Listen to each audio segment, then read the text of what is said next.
మీకు కూడా ఎప్పుడైనా ఇలాంటి కల వచ్చిందా? అయితే కామెంట్లో తెలపండి. 2017 తమిళనాడు. అలెక్స్ అనే వ్యక్తి ఒకరోజు అర్ధరాత్రి తన రూమ్లో ల్యాప్టాప్ దగ్గర వర్క్ చేస్తూ ఉంటాడు. అప్పుడే సడన్గా నిద్రలో ఉన్న తన కూతురు భయంతో మేలుకుంటుంది. అలెక్స్ వెంటనే తన దగ్గరికి వెళ్ళి ఏమైంది తల్లి అని అడుగుతాడు. అప్పుడు ఆ పాప, నాన్న నిద్రలో నాకు ఒక పీడ కల వచ్చింది అని చెప్తుంది. దానికి వాళ్ళ నాన్న ఏం కల అమ్మ అని అడుగుతాడు.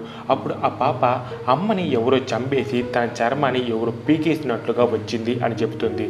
దాంతో అలెక్స్కి కొంచెం భయం స్టార్ట్ అవుతుంది. ఎందుకంటే తన కూతురికి వయసు 13 ఏళ్ళే. ఈ వయసులో తనకి ఇలాంటి కల రావడం ఏంటి అని. వెంటనే అలెక్స్ ఫోన్కి తన వైఫ్ నెంబర్ నుండి కాల్ వస్తుంది. అలెక్స్ ఆ కాల్ని అటెండ్ చేయగానే తనకి పెద్ద షాక్. ఎందుకంటే తన వైఫ్ నెంబర్ నుండి కాల్ చేసింది ఒక పోలీస్ ఆఫీసర్. ఆ ఆఫీసర్ అలెక్స్తో, సార్ మీరు వెంటనే మేము చెప్పే అడ్రస్కి రండి. ఎందుకంటే మీ వైఫ్ని ఎవరో కిల్లర్ చంపేసి తన యొక్క చర్మాన్ని కోసుకొని పారిపోయాడు.